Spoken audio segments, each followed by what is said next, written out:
Tareck Adeeb community, how's it going? I'm going to let everyone get in here just while we're waiting, and hopefully we'll be able to see a few people come in. Yeah, again, it's been a lot of travel for me this last month. There's been a lot of opportunity, actually. I mean, it's funny because I was chatting to a few people about, the fact that, it's fascinating. Hey, Amy. It's fascinating to think that the aftermath of obviously of COVID and everything, even though it's been declared that it's no longer a pandemic, obviously the psychological trauma, the reason for caution, obviously, a lot of people very affected, obviously, it was unprecedented as the word that was used massively. And the point I'm trying to make here is that, a lot of people that I've seen this last month, it's the first time that they've gone out, into a group setting. And obviously different ages have different levels of risk. And yeah, it's still something that people are talking about, obviously, because, it was so impactful and, it's affected everyone, some a lot more than others, obviously. It's impacted me remarkably. It's like when I wake up in the morning and, I can't speak to my mum, for example. It's like, wow, it's intense. So, it's very, very deep, how this has impacted everyone. But the point I'm trying to make here is that I've just been traveling and, seeing people for the first time going out into group situations, without masks and all that kind of stuff. And it's where we move on from here, really. And obviously some people are still questioning the responsibility. I've heard there's some other virus or something that's gone out recently, and these are just the things that we're dealing with. It's interesting because there are also other people who are not quite as in belief about certain ways that things were handled, accountability of what happened, and there's all that as well. So it's a very strange time, but getting out there and seeing people, for me personally as a Sagittarius, being stuck at home or not being able to move, not being able to travel, which is a very Sagittarian quality, was very, very detrimental to my sense of joy and happiness. And, to the extent that we moved to a more remote location because of it, and a lot of people did. And then you wake up and sort of like see where you are in the world, and it's bizarre. So the reason why I'm saying all of that is because a lot of the times I've just been at a financial astrology lecture, and I'm going to talk a little bit about that and also talk about the state of the world financially right now, because the domino effect of these things are really starting to come in, with Pluto coming into Aquarius next week. Hopefully very, very soon, I will be in a situation where I'm doing this consistently every Monday. That's kind of what we're trying to do. But here we are 3 days later doing this, but at least again showing up. And if you refer back to some of the lives that I did throughout the year, it was really hard just managing to maintain consistency, with so much bizarre changes going on all the time. So I think the reason why I'm saying all of this is because we've got to kind of if we're feeling tired right now and we're feeling exhausted and we're also feeling stressed, because again, the financial stuff right now is just continuing to feel a certain degree of ominousness, like for example, credit, things like that are not as available now. And, a lot of people's incomes are lower now, and inflation's biting still. And it's astonishing what's going on, let's say, in the crypto market right now as well, with what's just happened recently. And all of this is related to the bubble, the everything bubble that is popping. And it's all related to this Pluto now going back into Capricorn. The ingress of Pluto into Aquarius was really remarkable, really, when I could look back at it. And we've only got until Monday until we see Pluto moving back into Capricorn. So we're going back into these old themes of 2008. And I've said this before, but when Pluto went into Capricorn in 2008, and I know Jupiter was there at the time, but wow, that just really brought the whole world crashing down. Obviously that was related to 2000, 2001, the economic crisis then as well. But if it wasn't for, let's say, all the banks around the world or all the elites around the world making a deal with China not to go down, the West would have collapsed at that moment. And instead, it just created more money printing. And then we saw a remarkable exaggeration of that with the COVID crisis. So for whatever reason, you know, all of this is happening, you know, and just taking things for what they are, you know, we really are in a remarkable tension right now. And it's just very interesting to me to think about what's going on right now with Pluto almost going back into Capricorn. And what I learned about in financial astrology, and I'm still going to continue learning this discipline. One thing I have to say, you know, again, even the best in the world financial astrologers have different opinions, you know, from other people saying stuff. For example, you've got a couple of people that I follow, I'm not going to mention the names, have quite different opinions on the state of play in the world in terms of financial stuff. So it is hard to make rational decisions and to give information about it when I'm still learning it, to be honest. And yet you've got people right at the top of the food chain of this sort of information having different opinions. So it is very, very important. And in my mentorship, I brought on a gentleman who had been studying financial astrology and actually did a dissertation at the University of Wales on financial astrology. And he said to my mentees at the time, you know, you could do this, you could do that, but usually it lands the same. You know, you've got to think long term, basically, just to sum that up. You've got to think long term. You know, if you're a trader, if you're trying to make quick money, then it's always risky. And another thing he said, you've really got to know what you want to invest in. So, for example, if you're investing in crypto, you know, highly speculative assets, you've got to understand what it is. You've got to do your own research. There's plenty of people out on YouTube trying to monetize it. There's plenty of people listening to the information, trying to help others. But no one kind of really knows exactly what's going to happen because it's still unregulated. One thing that I will say is pretty clear to me that a lot of the cryptos are going to get destroyed through regulation. So again, you've got to be careful with this stuff. And, you know, obviously there's ones that are considered more blue chip, like Bitcoin, like Ethereum, those kind of ones, and possibly will do very well. However, you never know. So, you know, is it going to go up to 40, 50K? Probably. Is it going to roll back down and then go back to 12, 8? Maybe, maybe not. Some say it's going to go up to 100, 250, you know, even 1 million potentially in a year's time. So, you know, you've got to do your own research on these things. You know, obviously Bitcoin is considered a commodity. None of the others are. You know, this is what's happening right now with the SEC suddenly declaring a lot of these as securities. Very crazy stuff going on at the moment in that world. So it's highly speculative. You know, it seems like gold is a safe bet, but it's not necessarily going to make you much money. But it does do well in deflation, and we're starting to see the effects of that right now.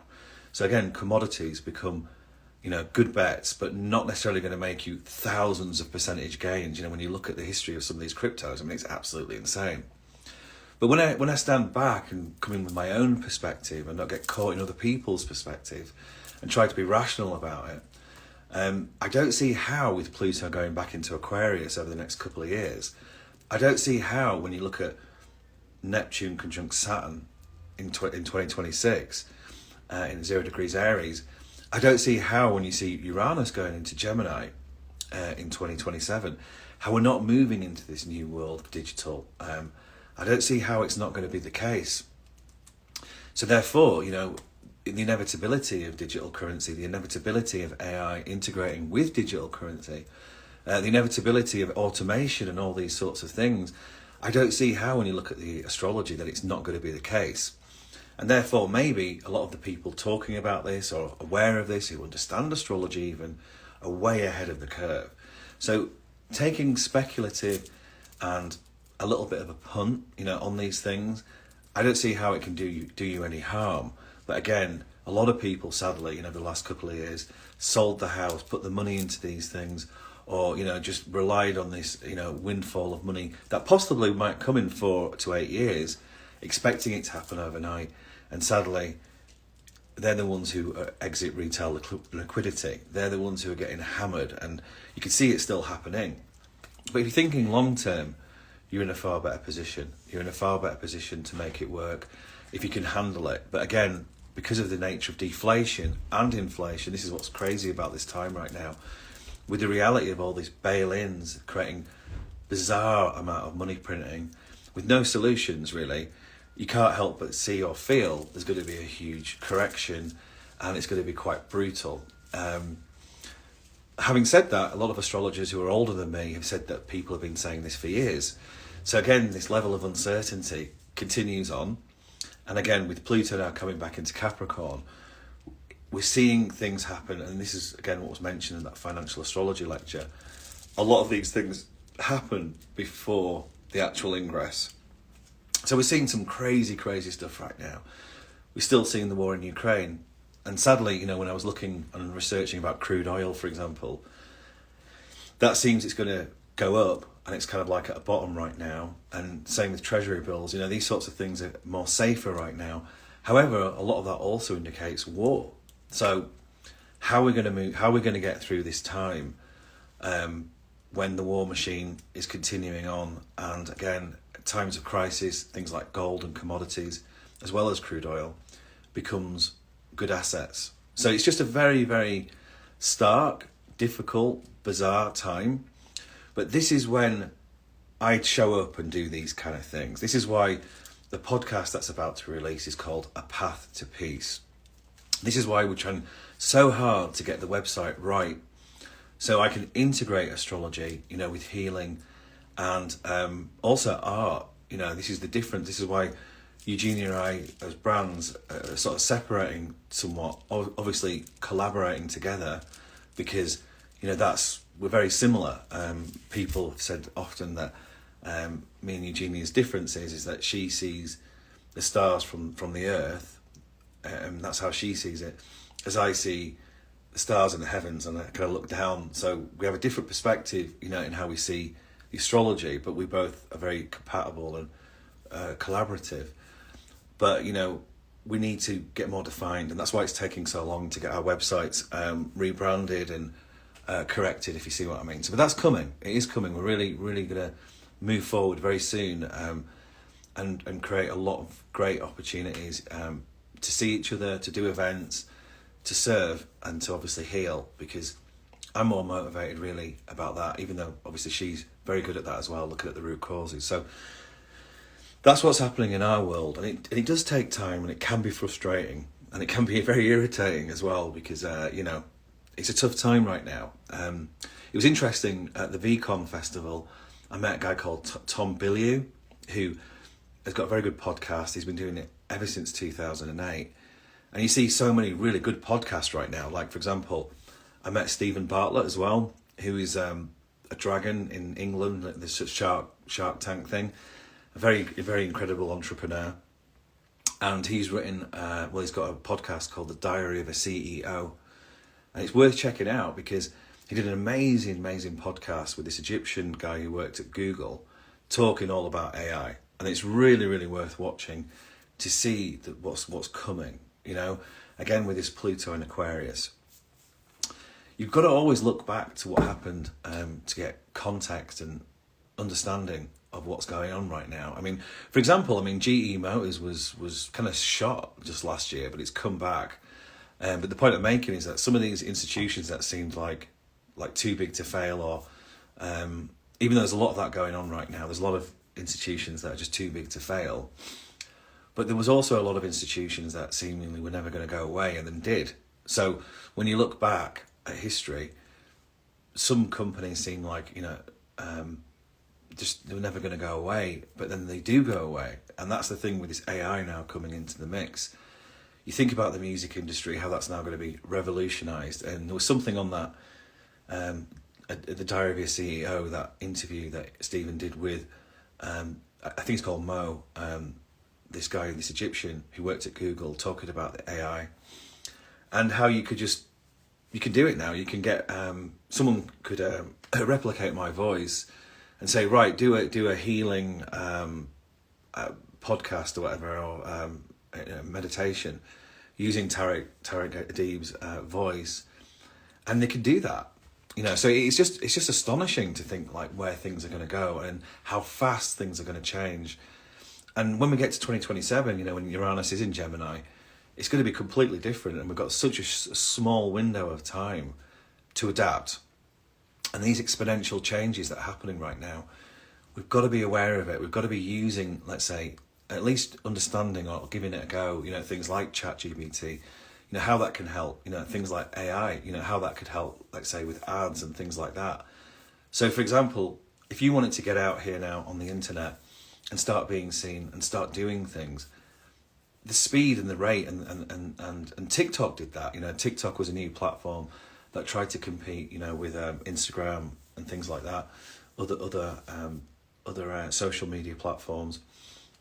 And obviously there's a lot of controversy behind it, and who knows if it's still going to be in America, but still, the speed of exponential growth, that when these competitors come on, and then again using AI, it's easy to sort of like switch off from it all. It's easy to think, I just can't handle this, I'm just going to check out.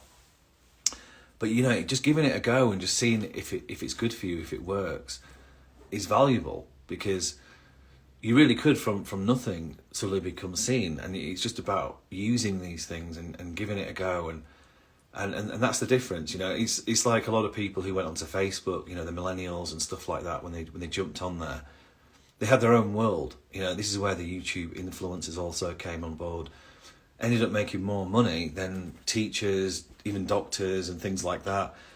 And you think about someone like Andrew Tate, who's an excellent example of that.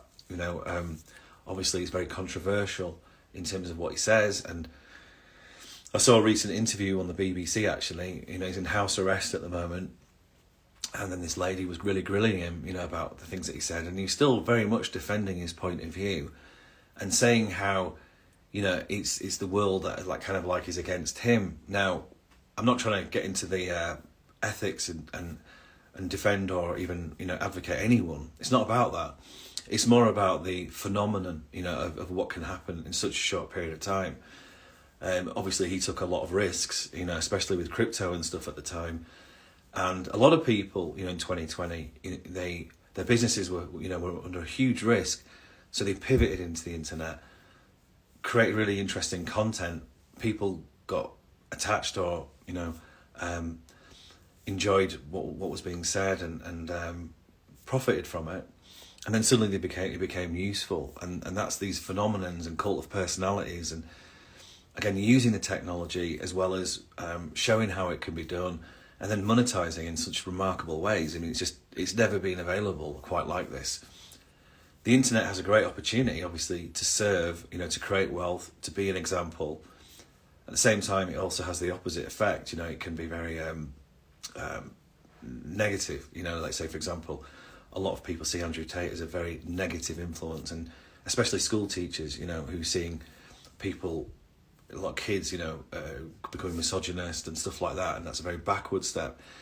Same thing with, a lot of these, again, echo chambers of ignorance and fear. We saw that as well in 2020. And then you see, again, this cultism, like Trumpism and things like that. And, even the left sort of, we call the extremists there as well. So we're seeing these cults, we're seeing these extremes, still occurring because of the acceleration of this creativity, whether good or bad. And that's why I'm doing this, that's why we're creating a path to peace. That's why we're really trying to get our websites right. So when the shockwaves that are coming, and we're seeing it now with Pluto ingressing back into Capricorn, we're seeing things get speeding up as well. Again, Mercury's coming into Gemini. We're in Gemini season right now, and because of all of that, we're moving now. Venus is in Leo now. Venus is in Leo. This is it. This is the start of this summer, which is going to be very interesting to observe. Venus is to do with fairness, love. It's also to do with money. If you look in the chart, you do look at Venus, and you look at the second house, you need to look at where it is in your house placement, how this Venus retrograde is going to play out in Leo. But Mars is there right now, and this is it. We're coming in now to the next phase of the year. When we look back at March to May, Saturn into Pisces, we look at Pluto ingressing into Aquarius, that period of time, and all the other stuff that was going on that we talked about. Again, we could see very clearly, technology, AI, and also, I wonder how your dreams have been. I wonder how your synchronicity has been, with Saturn into Pisces. Not just that, I wonder how the level of fear or paranoia as well, because that's a negative side of it. So we've got to ground this stuff. We've got to relax. We've got to remember why we're here. We've got to trust that we're here for a reason, and we've got to relax, process, and then through that observer mind, through that curious mind, and then again remembering that if we have safety, if we have security, this is Maslow's hierarchy of needs. If we have food, we have shelter, we have these basic needs. This is everything that we talked about last year with the Survive and Thrive theme of the Thrival kit. And then now we're coming into the launch kit. We're coming into the next phase of it all, 2023. How we're going to move forward. Jupiter into Taurus now. How we're going to get to April next year, and profit potentially. Especially if there's a huge drop, in the financial markets, which could easily happen from now all the way until October. We might get a little run here and there. That might still happen because usually things go in the opposite direction. Like say when things are kind of negative, sometimes we get an inflation of certain, let's say, stocks and stuff. But invariably, if there is some kind of crash, that'd be a great time to buy. So we want to ensure that we're ready for that, and if not, then we've got to make sure we can eat. We can pay the bills, we can pay wages, all these sorts of things. And if we're doing that, and you could look out the window and you're at peace, you're not at war, then we've got to be grateful for that. And I keep talking about this because it's very, very important at this time of crisis, or whatever inevitable change is coming, that we can participate with it, that we can actually add positively to it, because that can very much change the outcome. There still is a lot of uncertainty about how things are going to play out. There is the banging of the war machine, there's no doubt about it.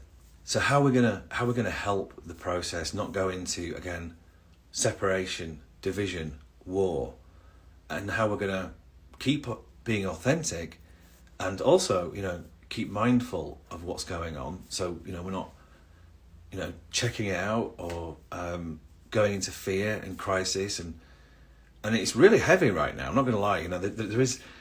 We're at a stage now where if you've learned certain lessons and you've made mistakes, which we all do, that's part of the learning process. We've always got to forgive ourselves or forgive others, or make sure that we are relaxing and going, look, everybody makes mistakes, and this is one of the sad things about society. Sometimes it's like we get we blame ourselves or we punish ourselves for making mistakes, and that's not how it should be. We should learn, grow, and then become wise.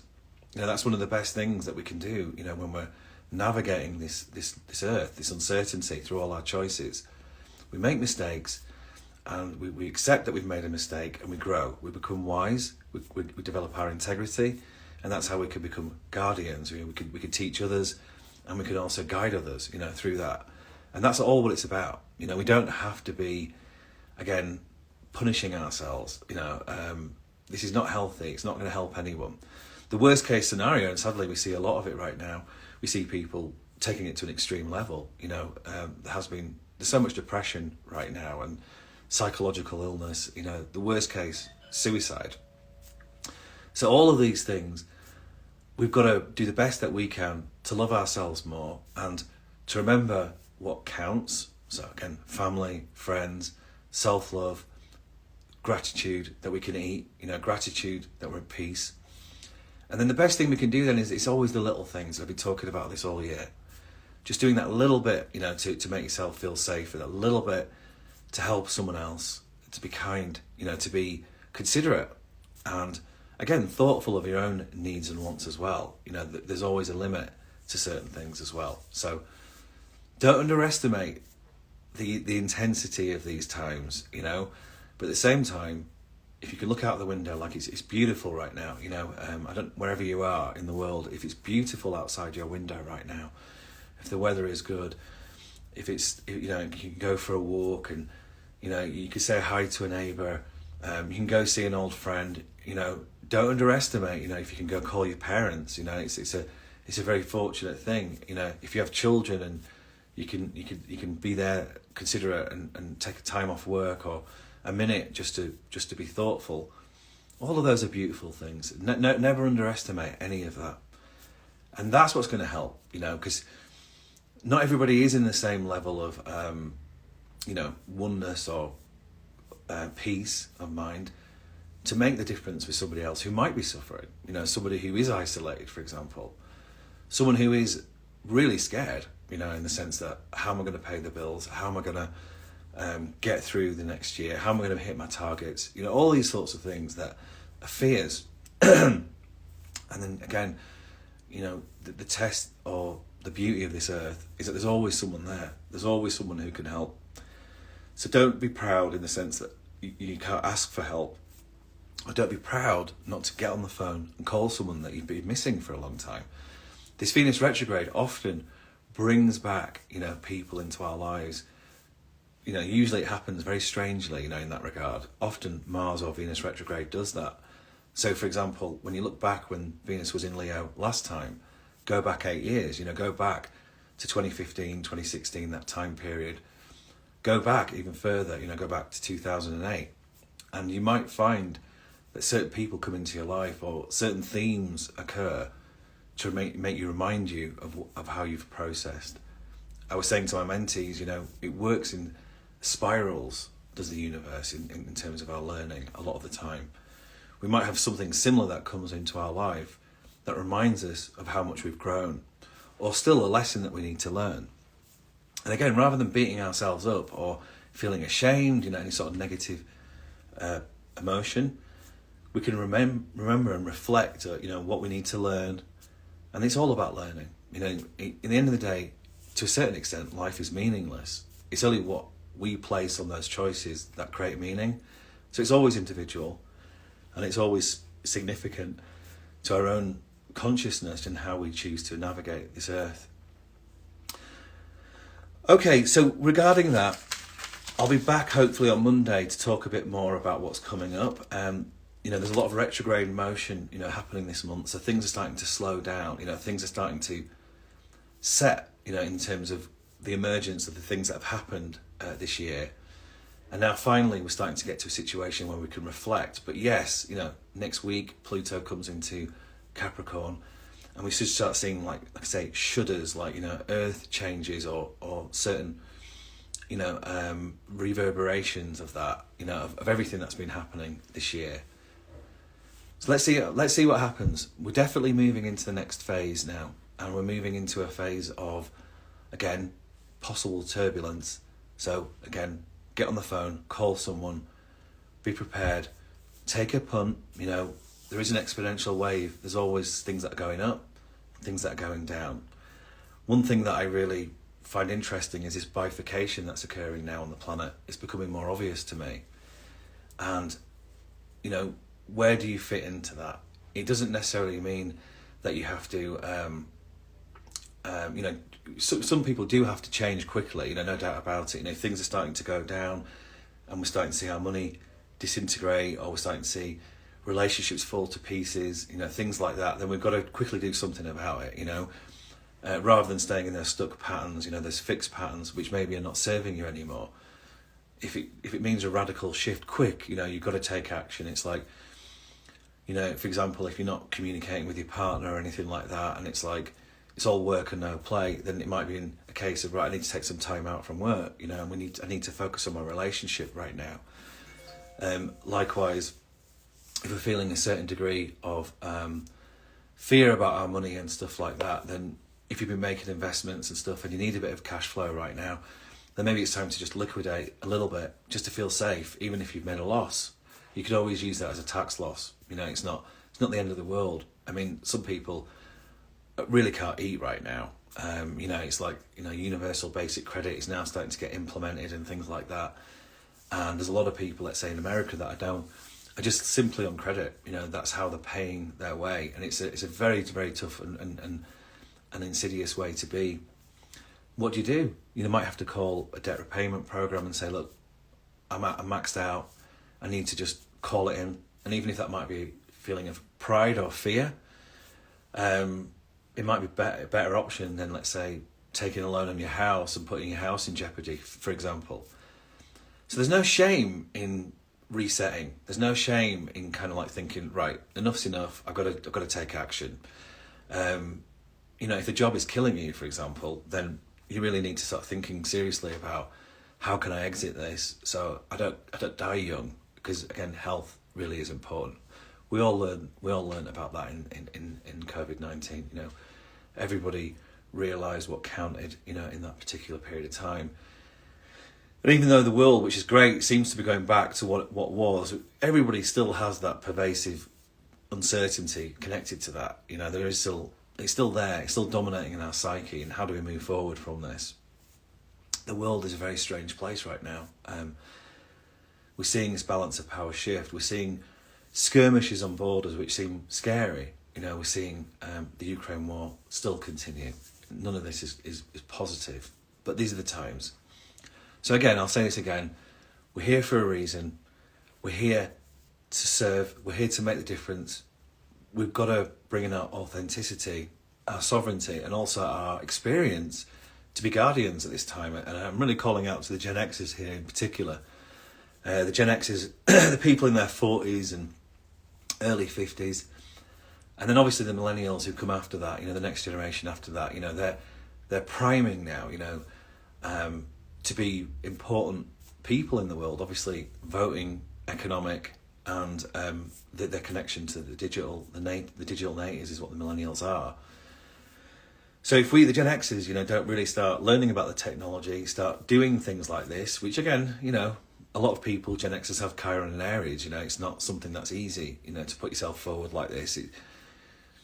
But we've got to get over ourselves, because if we don't do it now, then the younger generations don't have those role models, don't have those teachers, don't have those wise guardians or people of experience who knew about the world before the internet. You know, when there wasn't any of it. You know, you'd have to go.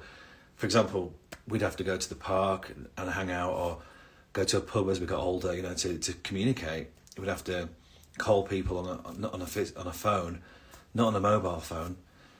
And, you know, very soon, you know, you've just seen it with Apple this week, you know, bringing in these augmented reality glasses and stuff. We're getting more into that digital world. You know, there's always this fear connected to that we're moving away from the organic, you know, moving from our feet on the grass, farming.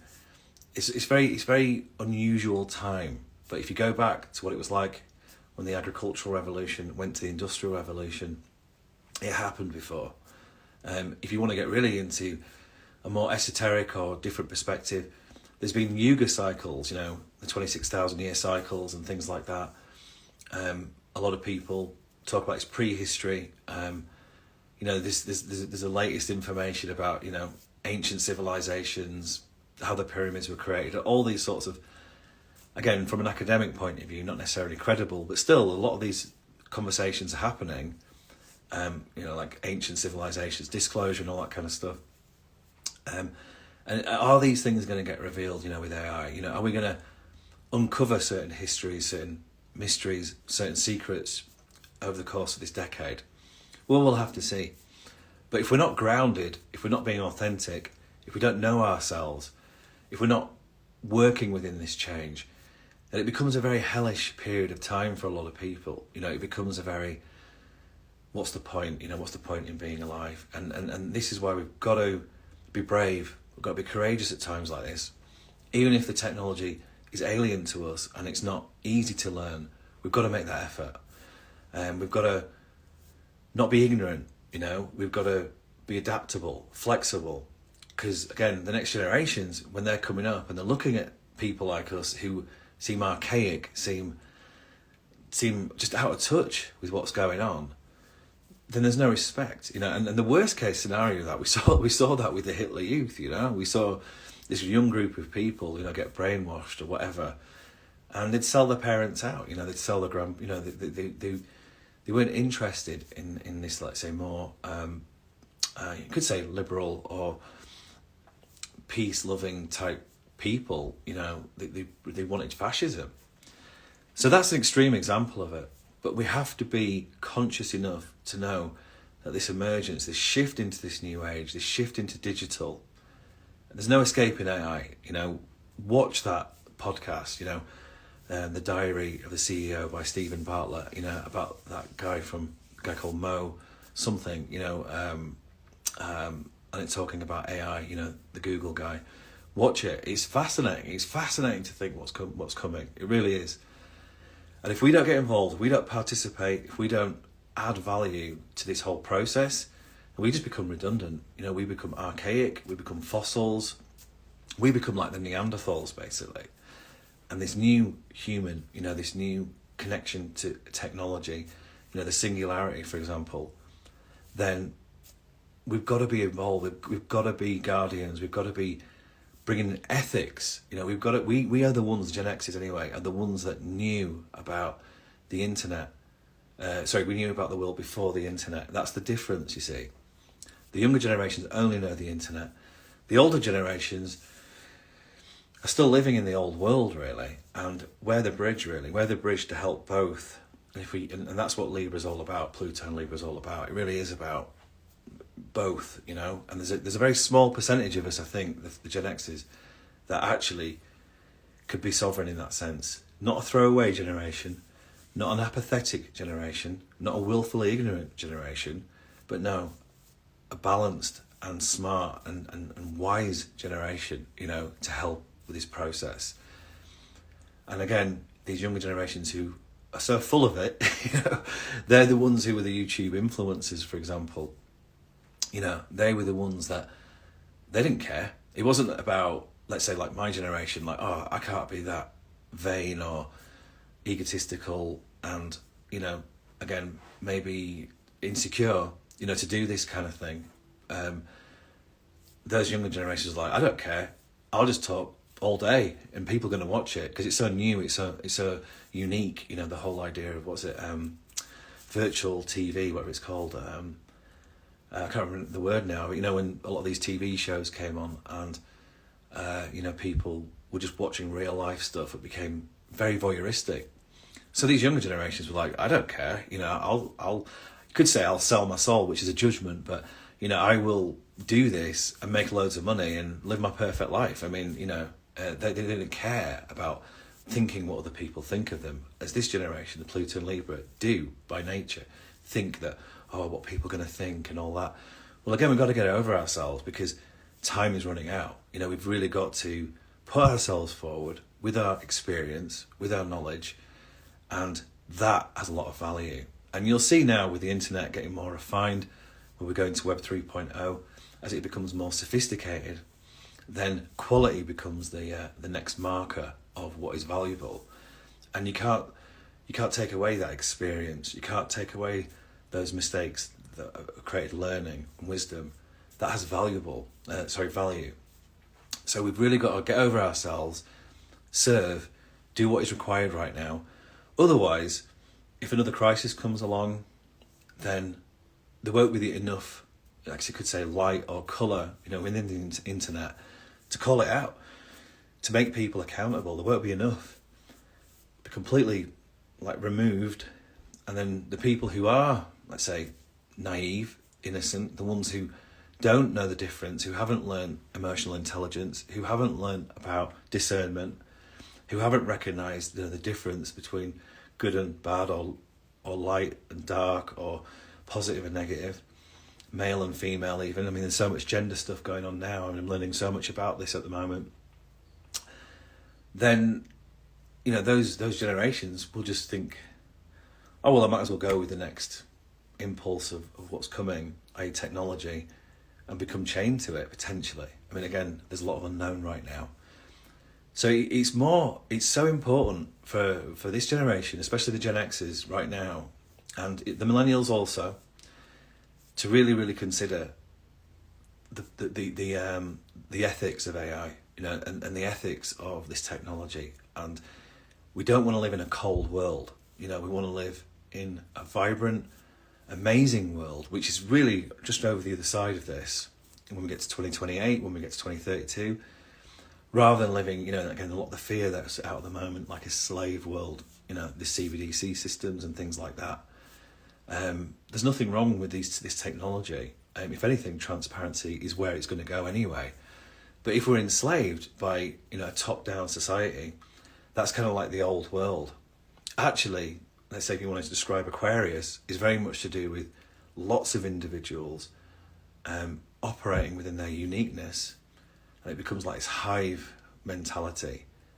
That's going to create far more light, far more opportunity, and it is possible. That's the beauty of this time, you know, with NFTs, with Web 3.0, with AI. You know, you can do a whole ad campaign now and just use AI. You don't need to pay loads of people to do that anymore. You know, if you're starting from scratch, obviously there's people you can learn from who are worthy being in a team. And being in a team is very important. Having the people you can trust and work with, because, you know, delegation is part of success. But seriously, everything's available now. You know, I spoke to someone at the weekend, and I thought it was a really interesting story. How, you know, someone who's in their early 30s came up with a really good NFT idea, approached a famous person, spoke to them on the phone and said, look, we'll set up these NFTs for you. And this is when the NFT thing was really big. And ended up making $15 million within 9 months. He paid the guy who was, you know, the star, whatever, gave them $7 million, and paid off the team, you know, a couple of hundred, 200 or 300, maybe a couple of million, you know, for the people who created it all, and banged 3 million, you know, within 9 months. I thought that was brilliant. You know, what a great person to speak to. You know, so I'm going to be speaking to that person, you know, and bringing that person into the team, because that's how we're going to thrive. You know, there is so much opportunity out there right now. Going to VCon was massive for me. You know, meeting all those people. They're not worrying about this time. You know, they're excited about this time. You know, and we've got to embrace it. There is so much opportunity available to us. So I'll be back next week. We'll be talking about Pluto going into Capricorn. It's going to be very interesting to see what happens this week. And obviously Mercury will be in Gemini next week too. But right now, if you're feeling tired, you're feeling vulnerable, feeling a little bit beat up, just relax. You know, if you're in the Northern Hemisphere, it's the summer right now. Get out in the garden, go to the water, crack open a beer if that's what you do, and just chill out. And if you've got family around you right now, give them a hug. If you've got friends that are near you right now, go out for a drink, or go out to a club and dance. Do whatever it takes right now just to sort of pat yourself on the back, because it has been a very extreme 6 months in a lot of ways. It's also been a very difficult couple of years, obviously. And, you know, it's been great being around people over the last month, not with masks, not having to adhere to what has been a very difficult period of time. And yes, there are still things to happen this year, especially financially. But again, if you've got a little bit of money on the side, it could really set you up massively for the long-term future. So we'll be talking about it. Okay, if there's no questions, and let me just have a look, see if anyone's got any questions. No. All right, well, that's it. Hopefully we'll get into a consistent pattern and get ready for the podcast. I'm really excited about it. I can't wait to get some very interesting people on there, and get ready for the website. You know, it's coming out soon, and there'll be some really good things, really good content, ways to learn astrology, you know, ways to empower yourself, all sorts of good stuff's coming. And also there'll be live events, you know, get ready. I'll be coming to a city near you, and, you know, who knows, you know, if I'll be traveling internationally again, but there are opportunities coming. So with that said, take care, and take care, lots of love.